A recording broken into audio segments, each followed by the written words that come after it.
An outpouring of support for the former St. Augustine football coach abruptly fired. What he claims is the real reason he was let go. Then, images of the Israel-Hamas war are difficult enough for adults to see, let alone children. New at 7, an expert's answers on how to protect them from the violent images circulating on social media.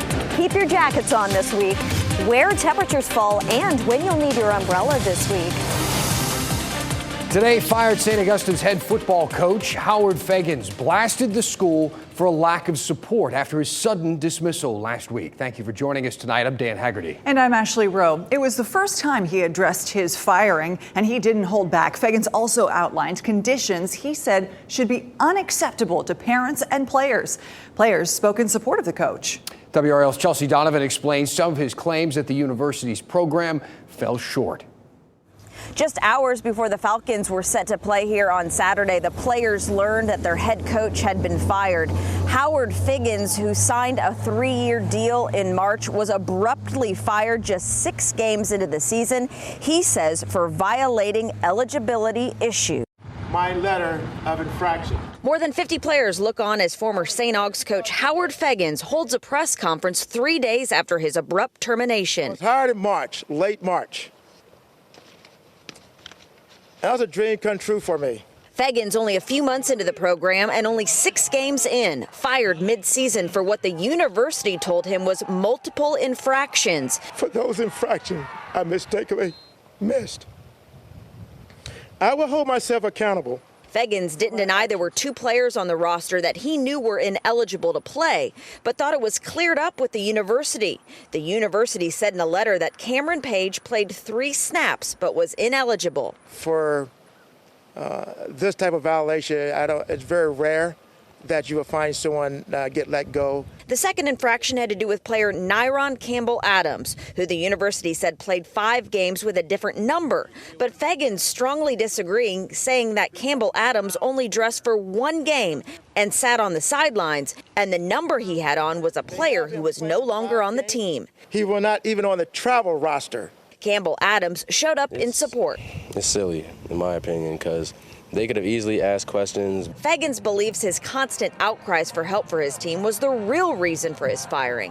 Fagans said shortfalls for athletes range from a failure to pay the laundry bill for player uniforms to an inability to afford campus visits for recruits. But I've never got a coach fired in the middle of the season, let alone day before a game. We literally cannot catch a break. Fagans said filing a lawsuit is not out of the question. The university had no comment today. Jody Owens, who is the defense coordinator, will now step in as the interim head coach. Chelsea Donovan, WRAL News, Raleigh. 4 people were arrested in 2 separate incidents at Hillside High's homecoming parade. NC Central Police arrested the driver of this car that you see here, who drove the wrong way down the parade route. 23-year-old Jerry Brooks is charged with fleeing, arrest, reckless driving, assault with a deadly weapon, and carrying a concealed weapon. Durham police arrested 2 dirt bikers who tried to join the parade and a woman with them who had outstanding felony warrants. Organizers tell WRAL that they had more security than ever before, spending thousands of dollars.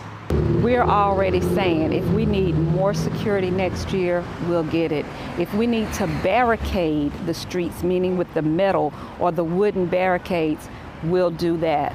We're going to do everything that we can to ensure that our children, our elderly, our participants are safe. Organizers say this event inspires pride in the Hillside community, and they want to make sure it can continue for years to come. Fortunately, no one was hurt in either incident. Orange County officials have identified a body found in Chapel Hill yesterday. Investigators say it was 35-year-old Skylar Brooks of Greensboro. The Orange County Sheriff says a man walking his dog discovered Brooks's body in the woods off Heron Pond Drive. Their loved ones describe Brooks as loving. Tell WRAL They're still waiting for answers. Skylar's mother, Heather Brooks, spoke to WRAL's Willie Danley. You'll hear from her at 10 o'clock tonight on Fox 50 and 11 on WRAL. The Franklin County Sheriff's Office made another arrest in what it calls a scheme to defraud the Bunn Youth Sports League. Richard Murray is facing felony charges now because he's accused of intimidating a witness. Jamie Murray was arrested last week after deputies say he embezzled more than $4,000 from the nonprofit. Deputies say the two are brothers. WRAL is working to learn more specifics on this case. Dozens of colleges and universities in North Carolina are waiving application fees this week in a move that could save high school seniors in the state hundreds of dollars. And as WRAL's Shelley Jackson reports, it's a boost to both the students and the universities. Athens Drive Magnet High School saw a significant increase in college applications during last year's college application week, and they hope to repeat that this year. Our rates for college applications went up 30% last year. Fueling that increase was a College Foundation of North Carolina program, which waived application fees to dozens of colleges and universities in the state. Cost is still the biggest barrier that students face in going to college. So any ways we can remove some of the barriers to making college more affordable, we want to do that. Just having somebody one-on-one to... Jasmine Pearson, Dean of Students at Athens, says high school seniors average 5 to 7 college applications. We see typically application fees can be upwards of like $75, $90 per university, which if you're applying to like 4 or 5 can add up really, really quickly. Jared Bennett is a senior at Athens Drive Magnet High School. He says he's applying for 7 schools. It's a lot. It adds up after a while. And the process can be nerve-wracking. As a senior, I'm like stepping into my life, figuring out what I want to do for the rest of my life. Now, colleges and universities opt into the program. If you want a complete list of participating schools, check out our website, WRAL.com. Shelley Jackson, WRAL News, Raleigh. And the application period is now open for Wake County Early College, Magnet, and year-round schools. Early college application ends December 14th. The deadline for Magnet and year-round schools is January 25th. Applications are not first come, first serve. Families are notified via email in late February 2024. If you're selected, you will only be selected for one of the schools you applied to, so be sure to apply to a school or schools you want to attend. State education officials are revising the standards for sex ed. Some LGBTQ advocates want them to be more inclusive. WRAL Education Insider Emily Walkenhorst explains. It comes as lawmakers are restricting discussions about gender identity and sexuality in schools. North Carolina law requires schools to teach that monogamous, heterosexual marriages are the safest. Some say the standards should be more inclusive of LGBTQ plus people. So we're leaving them out of the educational sphere without arming them with the tools necessary to have responsible sex. North Carolina schools are required to teach about all FDA-approved contraceptions or barriers to infection. And experts credit that education with helping reduce infections and teen births, along with access to those tools. Emily Walkenhorst, WRAL News, Raleigh. You can learn more about North Carolina's standards for sex education on the education section of WRAL.com. Starting this hour, the leaders of 2 major school districts are meeting to decide how to split their districts down county lines. The Nash and Edgecombe County school districts are undergoing a demerger, as it's called, by July 1st. 4 schools that are in the Edgecombe side of Rocky Mount will be handed over from the Nash district to Edgecombe schools, along with more than 1,600 students. Some families have concerns about the impact the move will have on supplies, staff, and funding for transitioning the schools. Things got to grow. Rebuild the school, refurnish the school. That's what I would say. WRAL is following that meeting now at the Rocky Mount Event Center, and we'll tell you about the latest plans for the demerger at 10 o'clock on Fox 50 and 11 on WRAL. I was just down the State Fair earlier today, and it's very busy, especially on the road there. But I will tell you, the State Fair isn't the only traffic trouble spot in the next few days. The DOT is about to start some major work in Garner. So for the next few nights, crews will close Jones Sausage Road, where it passes over I-40. The bridge will close from 11 p.m. until 5 a.m., and that's tonight and tomorrow and possibly Wednesday. We'll keep you updated on that. The ramps will stay open, though, and the bridge will be open each morning, just in time for that morning commute. Here's a live look at Dix Park on this Monday night. Dozens of buildings could be demolished as the city of Raleigh transforms the former mental health hospital campus into a destination park for families to enjoy. Right now, the state maintains the campus, which is home to the Department of Health and Human Services. The department will move out in July of 2025 and turn over the buildings to the city. A new study reveals all 88 buildings would need upgrades to meet current standards. It recommends demolishing 57 of them. The remaining buildings could be incorporated into the park.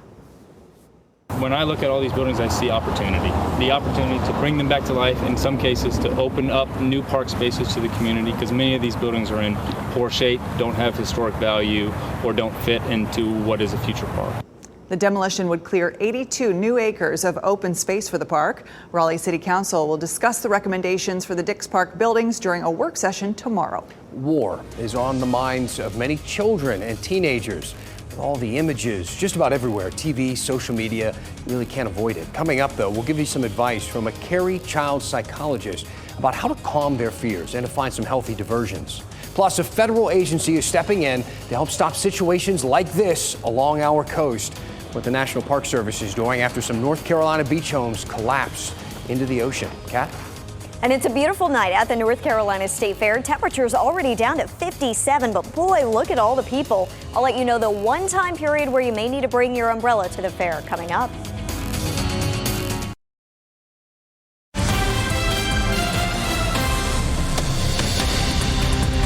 Back right now in the WRAL Live Center, I'm Mark Boyle. The airstrikes in Gaza continues. The tension between Israel and Hamas continues to intensify. And we talk about that humanitarian crisis. This is some new video into the Live Center here.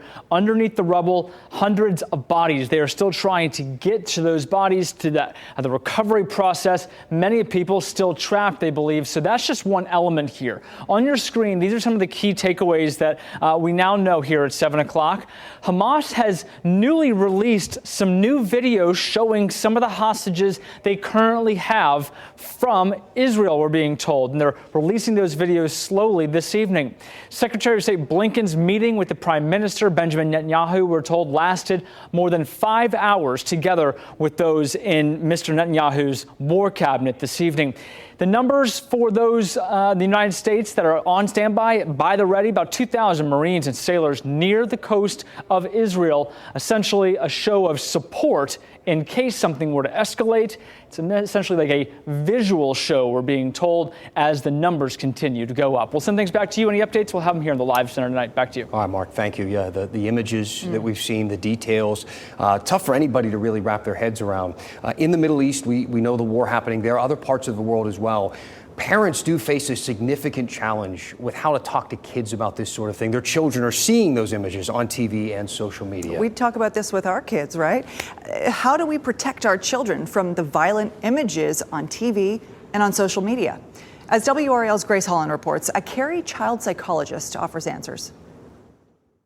Violent images and sounds of war are now quickly shared around the world on TV and social media devices. I do think this time the images are just very shocking and very saddening.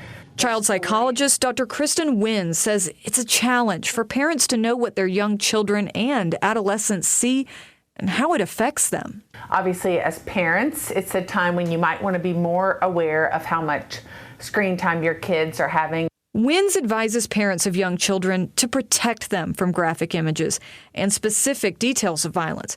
Be proactive and inquisitive. Even for older kids and teens, it's still helpful to start with open-ended questions about what are they seeing, what questions do they have. Younger children may have feelings they can't express. So for our younger kids, we really need to reassure them that they are safe. And while this is a terrible tragedy that's happening in the world, that's far away. She says research shows 14 minutes of watching negative news on TV or devices can correlate to depression and anxiety. Open family discussions may be valuable for your child. It's helpful just to keep those conversations going and again, just kind of peek at what they're looking at and suggest they shift gears, especially if you can tell they're starting to get a little overwhelmed. Grace Holland, WRAL News. And one more piece of advice from that child psychologist, Dr. Wins. She says if parents have a child who is suddenly struggling to fall asleep at night or maybe having nightmares or even difficulty concentrating, consider seeking professional help. Moore County is working to establish a program to help veterans who have a run-in with the law. Veterans Treatment Court is already operating in 5 North Carolina counties. It's designed to help veterans with minor offenses get their lives back on track. District Court Judge Steve Bibby is spearheading the move to get the program in Moore County. But because they were trained and they had a mindset to serve at a certain capacity in combat or whatever, they've had trouble readjusting with their families or the community they come back to. The judge says they have just about everything in place to get the program up and running. Now they're looking to the state and federal government for funding. The National Park Service is buying homes along the coast, the ones that are at risk for something like this happening, collapsing into the beach and into the water due to erosion. It's to avoid situations like this, which ultimately scattered debris into that entire area. The agency says this move will result in safer conditions for everybody on the beach. The government recently bought 2 houses in Rodanthe along the Outer Banks for a combined $700,000 with money from the Land and Water Conservation Fund. The plan now is to tear them down before they collapse. Meteorologist Kat Campbell joining us now.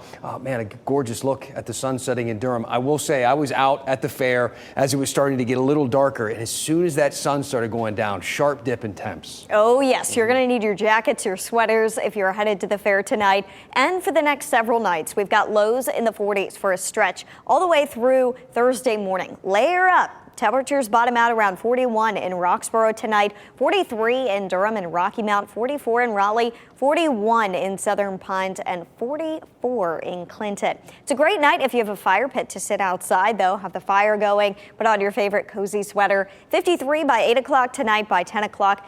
50 degrees and temperatures are going to be falling into the 40s after that.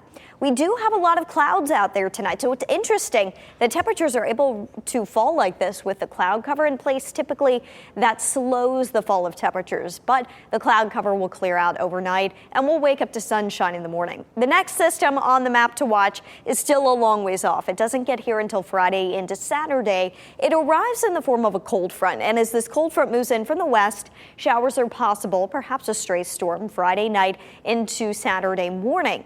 But one of the things we're going to be watching is as this front moves closer to us, we could see an area of low pressure try to develop a bit closer to the coast. That would bring some heavier rain to the coast, but that could also influence just how much rain we were able to see and the timing here locally. So that's one of the factors we're going to be really working out over the next couple of days. Stay tuned for updates. Just know the next 3 days look quiet and dry. Friday night would be the time frame to keep your eye on this week. Just check in for updates as we continue to fine tune the forecast. But all is well tomorrow if you're headed to the fair. 40s in the morning by 10 a.m. up to 55, noon 63. High temperatures tomorrow around 67 in the Triangle. And I want to show you a WRAL Weather Watcher photo. This is from Graveyard Fields. Tammy Gunter took this picture and sent it to us. And I want to give a special shout out. There is a viewer that we have. She's 98 years old and she's unable to travel to the mountain. So she says she just loves to see these pictures. And when we keep her updated on fall foliage, and I mean, just look at it. It is near peak right now. Gorgeous across the mountains, especially above 4,000 feet. But we're starting to see some patchy color along the Blue Ridge Parkway, closer to that 3,500 foot range. So really looking good out west. 67 our high tomorrow. Nice fall weather here, but we warm up a little bit Wednesday and Thursday. 72 Wednesday, 73 Thursday. Crisp nights and mornings still in the forecast. And then once we get to the weekend, temperatures fall again behind the cold front. We'll be back in the 40s for lows, 60s for highs. The warmest day on the 7-day a week from today at 74 degrees. It's that time of year. All right, thanks, Kat. Hey, it looks like Duke basketball has a promising season ahead. A look at the new AP preseason poll and where our local teams landed coming up.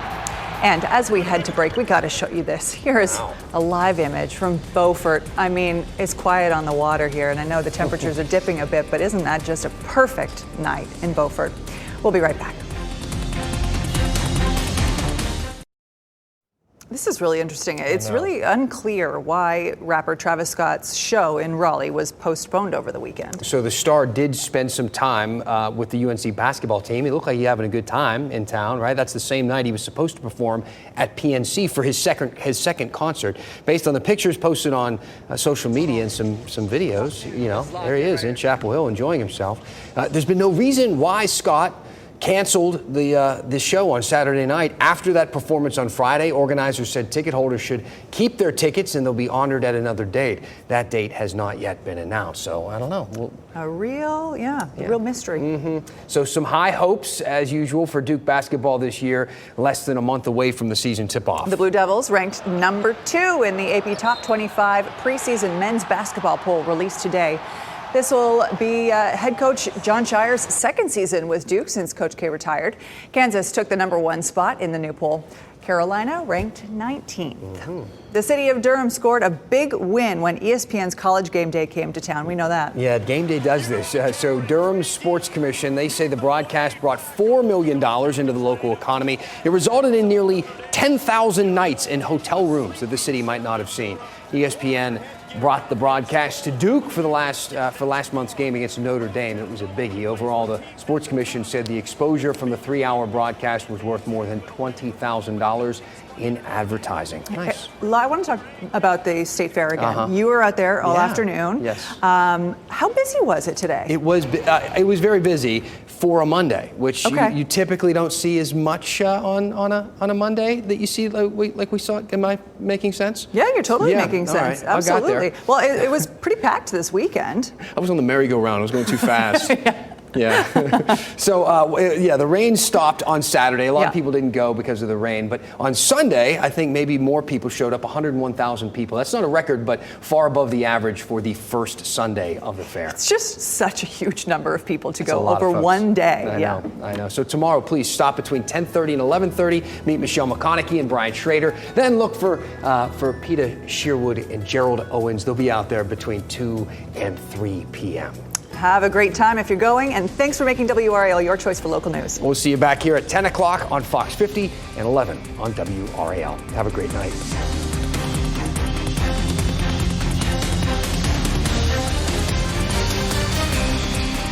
Keep watching WRAL News over the air Channel 34 and Spectrum Channel 1257.